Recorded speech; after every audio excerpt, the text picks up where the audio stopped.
देखो इलस्ट्रेशन 4 देखो क्या दिया है। इलस्ट्रेशन 4 क्या दिया है कि आप लीज पे एक मशीन ले रहे हो, ठीक है, 0 1 2 3 4। आप लीज पे एक मशीन ले रहे हो या कुछ भी ले रहे हो, बिल्डिंग ले रहे हो, कुछ भी ले रहे हो, मशीन ले रहे हो या एक बिल्डिंग ले रहे हो, समथिंग कुछ भी, जिसका फेयर वैल्यू कितना दिखा रहा है, 16 लाख रुपए, ठीक है। आप उस बिल्डिंग का कितना पैसा पेमेंट कर रहे हो? पहले साल 5 लाख, दूसरे साल 5 लाख, तीसरे साल 5 लाख और चौथे साल 5 लाख, ठीक है। 5 लाख 5 लाख 5 लाख 5 लाख, लगभग हो गया 20 लाख रुपया, ठीक है। और चौथे साल में जैसे ही लीज खत्म हो जाएगा तो आपके पास एक ऑप्शन रहेगा कि आप और 1 लाख रुपया पेमेंट करो और उस मशीन को आप एक्वायर कर लो। तो उसके लिए दिया था गारंटी रेसिडुअल वैल्यू 1 लाख रुपया। मतलब आप अगर और 1 लाख रुपया दे दोगे मशीन का तो मशीन आपका हो जाएगा, ठीक है। It is a finance lease. ये तो फिर ये कैसा टाइप का लीज हुआ? ये फाइनेंस लीज हुआ, क्योंकि फाइनेंस लीज में आप ओनर बन जाते हो। ऑपरेटिंग लीज में आप हमेशा ओनर नहीं बन सकते, कभी नहीं बन सकते। तो ये जो पैसा आप पेमेंट कर रहे हो, ये तो 1 साल बाद पेमेंट कर रहे हो ना, उसका फेयर वैल्यू कैसे निकालेंगे? रेट ऑफ इंटरेस्ट कितना दिया है? Rate of interest 14.97%। तो अगर रेट ऑफ इंटरेस्ट मेंशन किया गया है, उसका प्रेजेंट वैल्यू कैसे निकालते हैं? डिवाइड करके। यहाँ पर निकालेंगे प्रेजेंट वैल्यू।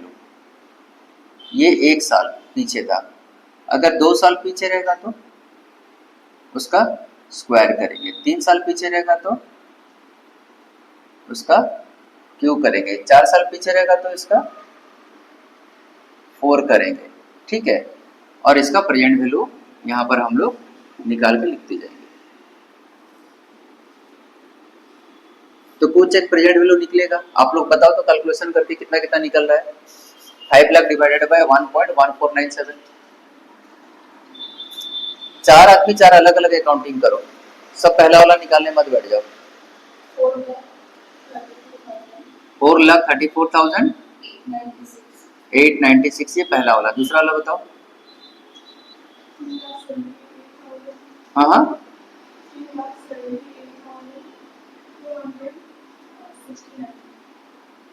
एक बार चेक कर लो इसको, ठीक है कि नहीं। तीसरा वाला बताओ, तीसरा वाला बताओ।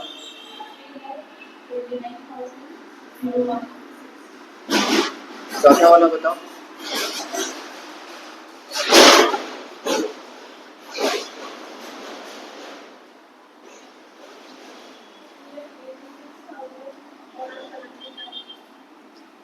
इसका टोटल करो।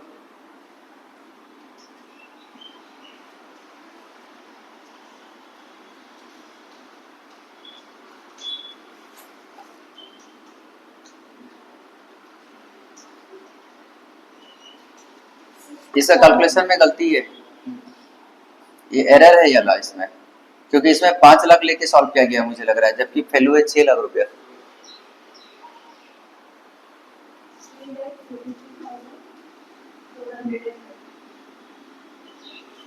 मत करो गलती, अकाउंटिंग है ना, गलती करोगे फिर और एक अटेम्प्ट बैठना पड़ेगा। फोकस करके करो, कैलकुलेटर हाथ में दिया हुआ है, यहाँ पर ऑलरेडी दिया हुआ है क्वेश्चन, फोकस करके काम करो। बताओ कितना होगा? टोटल नहीं कर पा रहे हो क्या?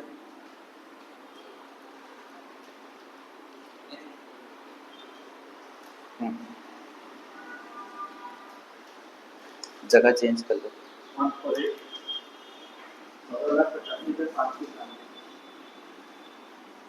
596 ये है हमारा प्रेजेंट वैल्यू लीज का, ठीक है। अब आप अगर एक बैलेंस शीट बनाओगे तो बैलेंस शीट में क्या शो करोगे? मैंने लीज पे एक एसेट्स लिया है या लीज पे एक बिल्डिंग लिया है ना? और उस बिल्डिंग को लेने के लिए मेरा एक लायबिलिटी क्रिएट हो गया है। कितना का लायबिलिटी? 14,85,596। तो यहाँ लीज लायबिलिटी दिखाओगे कितना? 1 होगा, ठीक है। तो मेरा लीज लायबिलिटी है 14,85,591, ठीक है। और यहाँ पर मैंने एक तो लीजल प्रीमाइसेस का तो वैल्यू दिखा दिया कि हाँ मेरे पास एक तो प्रॉपर्टी है बोल के 14 लाख 15 लाख वॉट एवर में भी द अमाउंट, वो मशीन का वैल्यू दिया हुआ रहेगा क्वेश्चन में, ठीक है। तो जब आज के डेट में जिस दिन मैं लीज ले रहा हूँ उस दिन बैलेंस शीट में लायबिलिटी कितना का दिखाऊंगा? 14,85,591 रुपया, ठीक है। अच्छा, एक साल बाद मेरे को एक तो लीज का पेमेंट करना पड़ेगा। कितना पेमेंट करना पड़ेगा? मेरा पेमेंट कितना का हो जाता है? 5 लाख रुपया। जो 5 लाख रुपया का पेमेंट करूंगा उसमें 2 पार्ट रहेगा। एक पार्ट रहेगा प्रिंसिपल का और दूसरा पार्ट रहेगा इंटरेस्ट का, करेक्ट है। तो मैं कितना के हिसाब से दिखाऊंगा इसको? मेरा लायबिलिटी कितना था? 14,85,591 और मार्केट में रेट ऑफ इंटरेस्ट क्या चला था? 14.97%। कितना आ रहा है बताओ?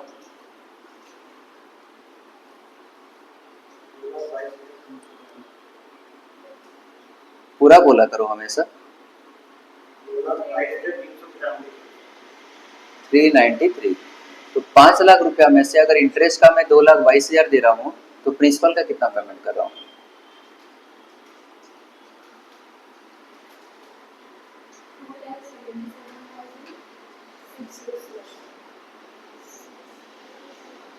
हुआ? तो मेरा जो लायबिलिटी था 14,85,591 उसमें से इतना का पेमेंट कट जाएगा। मैं एक साल में 277,607 का पेमेंट कर दिया। कितना बचा बताओ?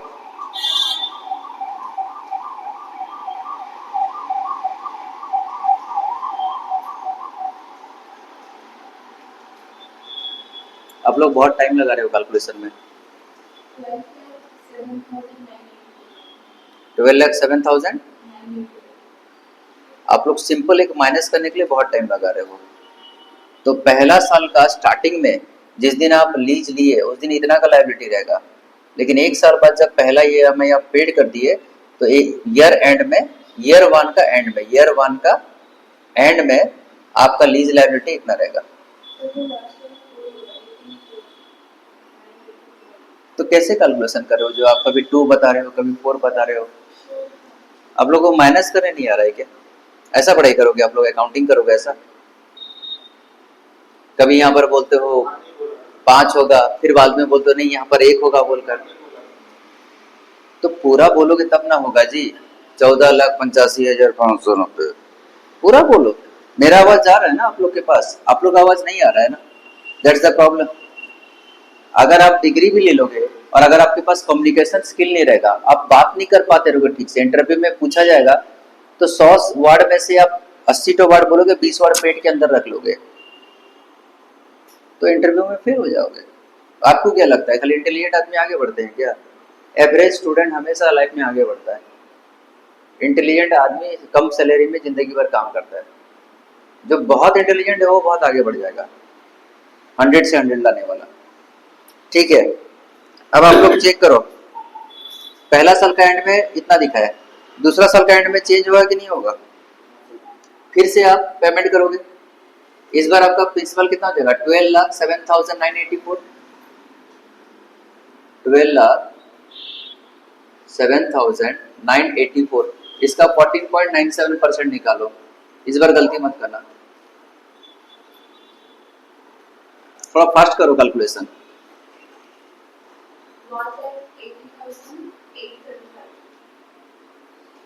अब 5 लाख रुपया पेमेंट करे हो जिसमें से 1,80,835 इंटरेस्ट है, प्रिंसिपल कितना है बताओ? 3,90,165। 3,19,165, उसको माइनस करो, 3,19,165, तो जो फिगर आएगा वो ईयर 2 का एंड में आएगा फिगर।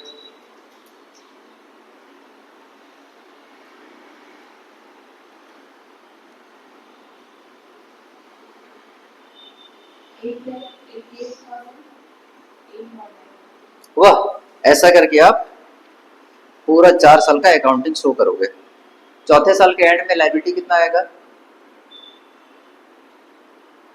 चौथे साल के एंड में लायबिलिटी कितना आएगा? सर चौथे साल के एंड में लायबिलिटी 0 हो जाएगा, क्योंकि ये तो कट रहा है ना। पहला साल कटा, दूसरा साल कटा, तीसरा साल कटेगा, चौथा साल कटेगा, तो सारा कटने का लायबिलिटी क्या होगा? 0। ठीक है। उसके बाद एक लीज रेंट अकाउंट बनाओगे। क्या बनाओगे? एक तो लेजर बनाओगे ना। क्या रहेगा लेजर में?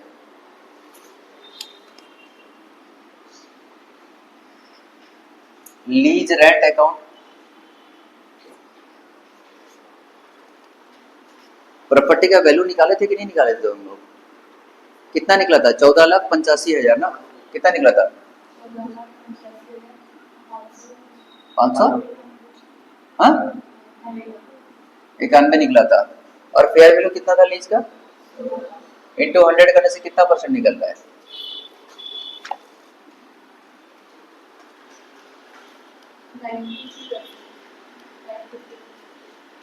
93% निकल रहा है। तो ये बेसिकली ऑपरेटिंग लीज वाला केस है, नहीं सॉरी फाइनेंस लीज वाला केस है। अच्छा,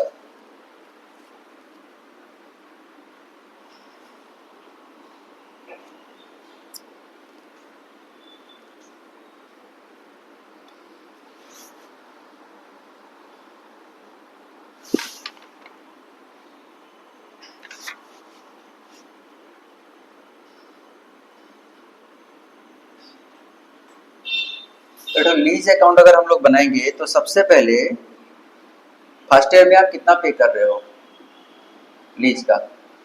5 लाख। सेकेंड ईयर में कितना पे कर रहे हो? 5 लाख। थर्ड ईयर में कितना पे कर रहे हो? 5 लाख। और छठे साल में कितना पे कर रहे हो?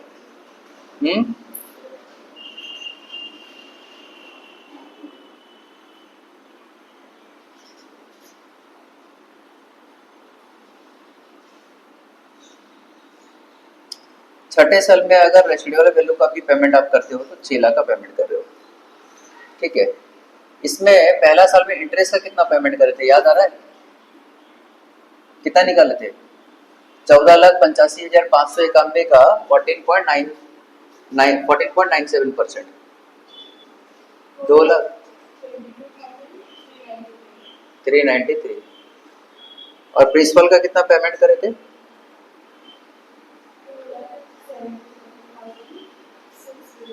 6। तो ये हो गया 5 लाख। ये पहले साल का, ये पहले साल का 5 लाख। फिर दूसरे साल भी 5 लाख का पेमेंट किया, प्रिंसिपल और इंटरेस्ट। तीसरे साल भी 5 लाख का पेमेंट किए, प्रिंसिपल और इंटरेस्ट दिखाओगे। चौथे साल 6 लाख का पेमेंट अगर करोगे तो कैसे करके शो करोगे?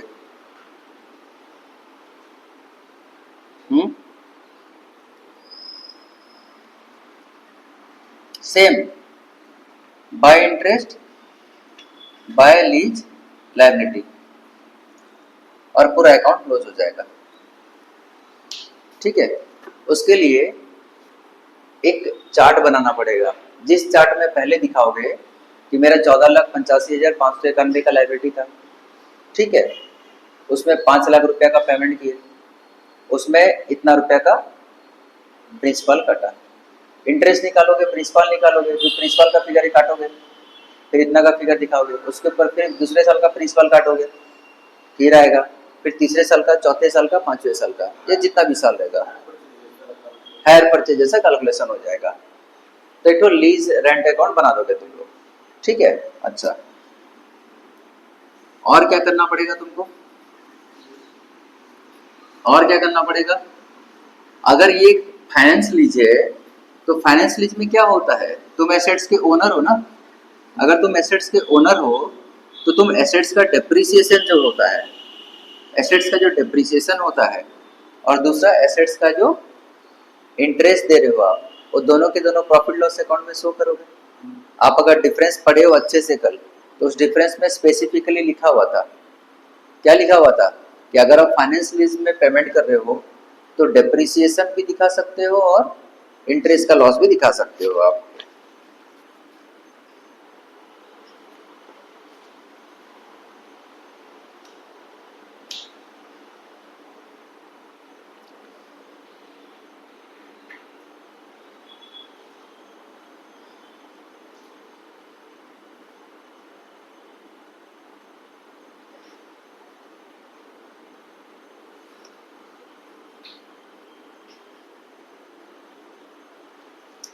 आपका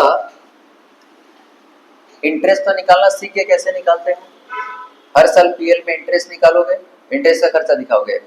डेप्रिसिएशन कैसे दिखाओगे? 14,85,591। अब एक काम करना, यहाँ पर दिखा देना 14,85,591 रुपया का हम लोग तो एसेट्स लाए हैं और 14,85,591 का उसके अगेंस्ट में लायबिलिटी है।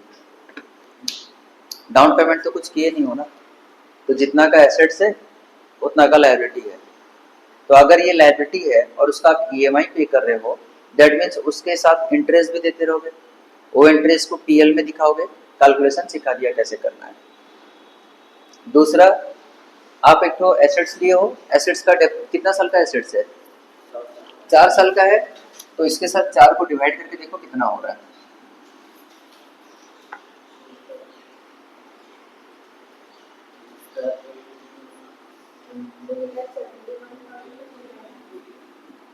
आप जो स्क्रैप वैल्यू ये वैल्यू बोल रहे हो ना, वो सारा चीज का कैलकुलेशन को करने के बाद ही 14,85,591 निकला है। अब फिर से स्क्रैप को लेके अपना क्यों खराब कर रहे हो कैलकुलेशन? 5 लाख 5 लाख 5 लाख और लास्ट वाला 6 लाख लिए, उसका प्रेजेंट वैल्यू निकाले, एसेट्स का वैल्यू निकाले, फिर क्यों गुलता रहे हो उसमें? स्क्रैप का क्या करूंगा बोल के। टोटल एसेट्स में दिखा दिया 14,85,591 का है और 4 साल का लीज पीरियड है, तो कितना हो रहा है? 3,98 कि फिर से एक चेंज करके बोलोगे और कुछ निकला? तो ये है हमारा डेप्रिसिएशन का फिगर। हर साल हम लोग पीएल में डेप्रिसिएशन इतना दिखाएंगे और इंटरेस्ट एक्सपेंसेस हर साल जो जो निकलेगा उसको दिखाते रहेंगे। ठीक है, ठीक है। तो अगर आप बैलेंस शीट बना रहे हो तो 3,71,398 माइनस करके बताना कितना हुआ।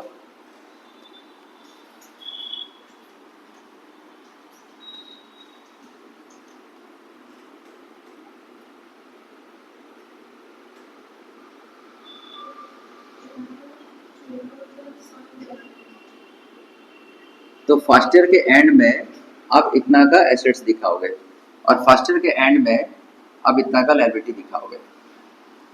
फिर सेकेंड ईयर होगा, सेकेंड ईयर में आप फिर से इतना का प्रिंसिपल पेमेंट किए, तो आपका बैलेंस कितना बचा लायबिलिटी? 8,88,818। इसका फिर माइनस करोगे डेप्रिसिएशन 371,398। बताओ इसका क्या निकल रहा है?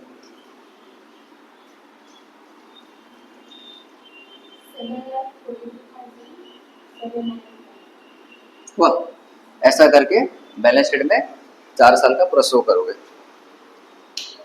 और 4 साल के बाद होगा क्या? क्योंकि स्ट्रेट लाइन मेथड में डेप्रिसिएशन चार्ज करे तो 4 साल बाद आपका एसेट्स कितना हो जाएगा? 0 हो जाएगा और 4 साल के बाद आपका लायबिलिटी कितना हो जाएगा?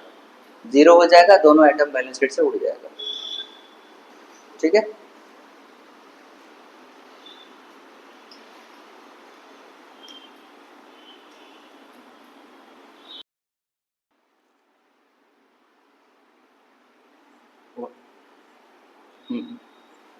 देखो इलस्ट्रेशन 3 में क्या दिया है? एक मशीन का रिटर्न डाउन वैल्यू दिया है, मतलब एसेट्स का cost less depreciation is equal to return down value of the machine. तो मशीन का रिटर्न डाउन वैल्यू दिया हुआ है और मशीन का क्या दिया हुआ है, सेल प्राइस दिया हुआ है। अब आप यहां पर दोनों कंपेयर करो। मशीन का वैल्यू कितना है, 80 लाख, बेचे कितना में, 100 लाख में, मतलब 20 लाख का प्रॉफिट रिकॉग्नाइज करो immediately in the profit loss account. Second, 80 lakh का है, बेचे कितना में, 100 लाख में, इमीडिएटली 20 लाख का प्रॉफिट रिकॉग्नाइज करो पीएल में। मशीन 80 लाख का है, बेचे कितना में, 76 में, मतलब बेचे कम में, कम में बेचे तो क्या होगा, इमीडिएटली दिखा दो। ठीक है, उसके बाद यहाँ पर ये तीन केस में यहाँ पर देखो एरो मार्क कैसा गया है, फेयर वैल्यू का। मार्केट में इसका फेयर वैल्यू भी दिया हुआ था। ठीक है, एरो किस तरफ गया देखो, फेयर वैल्यू ग्रेटर देन और इक्वल टू है, ग्रेटर देन और इक्वल टू है, ग्रेटर देन और इक्वल टू है। ठीक है, तीनों ही केस में फेयर वैल्यू क्या है, सेल प्राइस से ज्यादा है या उसके साथ बराबर है। तो यहाँ पर उधर वाले कलम में देखो effect of fair value, fair value का इफेक्ट क्या लिखोगे, फेयर वैल्यू का कोई इफेक्ट नहीं लिखोगे। ठीक है, यहाँ पर क्या होगा देखो, डी में मशीन का रिटर्न डाउन वैल्यू कितना है, 80 लाख रुपया, उसको बेचे कितना में, 100 लाख रुपया में। तो आपको सीधा सीधा प्रॉफिट दिखाई दे रहा है, 20 लाख रुपया का प्रॉफिट हो रहा है बोल के, नहीं, उसका फेयर वैल्यू देखोगे आप, उसका फेयर वैल्यू देखोगे। ठीक है, फेयर वैल्यू क्या है, सेल प्राइस से,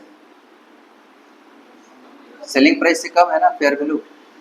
अगर सेलिंग प्राइस से कम है फेयर वैल्यू तो क्या करना है, ये जो 20 लाख रुपया का प्रॉफिट हो रहा है ना, उसको लीज पीरियड जो रहेगा ना, वो लीज पीरियड के अंदर में उसको डिवाइड करना है। जैसे कि 5 साल का लीज है और 20 लाख रुपया का प्रॉफिट हो रहा है, 20 लाख डिवाइडेड हो रहा है 5, 4 लाख 4 लाख 4 लाख 4 लाख करके हर साल दिखाओगे। कौन से कंडीशन में दिखाओगे, ये कंडीशन क्या रहेगा, अगर सेलिंग प्राइस से फेयर वैल्यू कम है तो, सेलिंग प्राइस से फेयर वैल्यू क्या है, कम है ना, तब वो डेफर्ड वाला आइटम आएगा। यहाँ पर देखो सेलिंग प्राइस कितना है, 100, फेयर वैल्यू कितना है, 92, तो यहाँ पर भी डेफर्ड वाला एडजस्टमेंट रहेगा। यहाँ पर कितना है देखो, फेयर वैल्यू कितना है, यहाँ पर भी डेफर्ड वाला बात आएगा। ठीक है, अब ध्यान से देखो, ध्यान से देखते जाओ, बिट नंबर ई में देखो, अब मशीन का रिटर्न डाउन वैल्यू कितना है, 80 लाख रुपया, बेचे कितना में, 100 लाख रुपया में। इसका मतलब सीधा सीधा 20 लाख रुपया का प्रॉफिट आना चाहिए, लेकिन देखिए अब फेयर वैल्यू कितना है, 92 है। फेयर वैल्यू कितना है, 92, मतलब 80 लाख का चीज को 92 में बेचा जाना चाहिए था, ये उसका फेयर वैल्यू है। 80 का चीज 92 में बेचा जाना चाहिए था। तो 80 का चीज अगर 92 में नॉर्मली बेचा जाता तो कितना का प्रॉफिट होता, 12 का, तो इसलिए 12 का प्रॉफिट दिखाओ। पर आप कितना ज्यादा में बेचे हो, 8 लाख और ज्यादा में बेचे हो, तो उसको आपका जो लीज का जो टाइम होता है ना, उस टाइम के अंदर में 8 लाख का प्रॉफिट को डिवाइड कर दोगे। जैसे 4 साल का लीज है और 8 लाख रुपया का एक्स्ट्रा प्रॉफिट हो रहा है, 8 लाख डिवाइडेड बाय 4, 2 लाख 2 लाख 2 लाख 2 लाख दिखाओगे। ठीक है, उसके बाद देखो रिटर्न डाउन वैल्यू कितना है, 80 है, बेच रहे कितना में हो, 78 में बेच रहे हो, लेकिन नॉर्मली उसको कितना में बेचना चाहिए था, 70 में बेचना चाहिए था।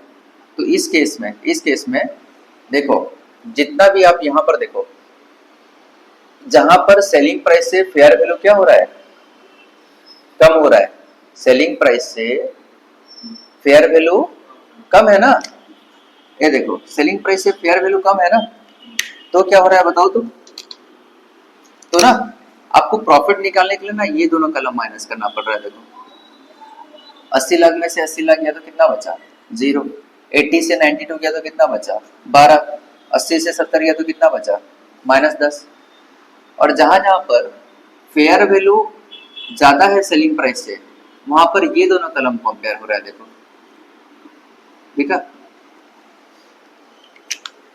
80 का वैल्यू था, मशीन का वैल्यू था 80 और बेचे 100 में, 20 लाख का प्रॉफिट। 80 का वैल्यू था 100 में बेचे 20 लाख का प्रॉफिट। 80 का वैल्यू था 76 में बेचे तो 4 लाख का लॉस। समझ में आ रहा है? क्या समझ में आया तुमको कि जहां जहां पर फेयर वैल्यू ज्यादा है सेलिंग प्राइस से, वहां पर हम लोग फेयर वैल्यू को कंसीडर नहीं कर रहे, नो इफेक्ट, देखो उसका कोई प्रभाव नहीं पड़ रहा है, हम लोग ये दोनों को माइनस करके प्रॉफिट या लॉस निकाल रहे हैं। लेकिन जहां जहां पर फेयर वैल्यू कम है, वहां पर हम लोग एसेट्स का वैल्यू को फेयर वैल्यू के साथ कंपेयर करके प्रॉफिट या लॉस निकाल रहे हैं, ठीक है। दूसरा बात, इतना समझ में आया? ये कलम कैसे बन रहा है समझ में आया? ये कलम। दूसरा बात, वहां पर क्या करना है, जब फेयर वैल्यू सेलिंग प्राइस से ज्यादा है तो वहां पर कोई इफेक्ट नहीं पड़ेगा, लेकिन अगर फेयर वैल्यू सेलिंग प्राइस से कम हो रहा है तो वो डेफर्ड वाला एडजस्टमेंट आप लिखोगे सब तरफ। जैसे यहाँ पर 100 का 80, 100 का सेल प्राइस था लेकिन उसका फेयर वैल्यू कितना था 80, तो कितना का डिफरेंस आ रहा है 20 का डिफरेंस आ रहा है। 20 का डिफरेंस को आप लीज पीरियड में डिवाइड करोगे, 20 लाख डिवाइडेड बाय 5 साल का लीज, तो हर साल 4 लाख का दिखाओगे प्रॉफिट। यहाँ पर 100 में से 92 कितना का डिफरेंस आ रहा है 8 लाख का, और 8 लाख का डेफर्ड लीज पीरियड में उसको डिवाइड करके दिखाओगे। जैसे 4 साल का लीज पीरियड है और 8 लाख रुपया का प्रॉफिट हो रहा है, 8 लाख डिवाइडेड बाय 4, 2 लाख 2 लाख 2 लाख करके दिखाओगे। ये वाला देखो 78 से 70 है, कितना का प्रॉफिट आ रहा है 8 लाख का प्रॉफिट आ रहा है। 8 लाख का प्रॉफिट को एमोर्टाइज करोगे ओवर द लीज पीरियड, ठीक है। तो क्या क्या हुआ फिर से बता रहा हूं, यहाँ पर देखो रिटर्न डाउन वैल्यू है, यहाँ पर सेल प्राइस है और यहाँ पर फेयर वैल्यू है। पहला 3 केस में फेयर वैल्यू जो था वो सेलिंग प्राइस से ज्यादा है, तो क्या करना है रिटर्न डाउन वैल्यू और सेलिंग प्राइस दोनों को माइनस करके प्रॉफिट या लॉस हो रहा है देख लो। सेकंड केस में अगर फेयर वैल्यू सेलिंग प्राइस से कम रह रहा है तो आप क्या करोगे रिटर्न डाउन वैल्यू को फेयर वैल्यू के साथ कंपेयर करके प्रॉफिट या लॉस निकालोगे, पहला बात, ठीक है। ये 3 कलम कैसे करके बनेगा, ये 3 कलम बनेगा पहला और दूसरा तीसरा का प्रभाव, पहला वाला और तीसरा वाला को माइनस करके आप निकालोगे, उल्टा होगा तीसरा माइनस पहला, ठीक है। इससे इसको माइनस करके देखोगे प्रॉफिट हो रहा है कि लॉस हो रहा है। उसके बाद क्या करोगे फिर ये दोनों को कंपेयर करोगे, और ये दोनों को कंपेयर करने के बाद ये वाला कलम बनाओगे। कौन कौन सा कलम है ये है कलम 2 से कलम 3 को माइनस करोगे और ये वाला बनाओगे। क्लियर हुआ?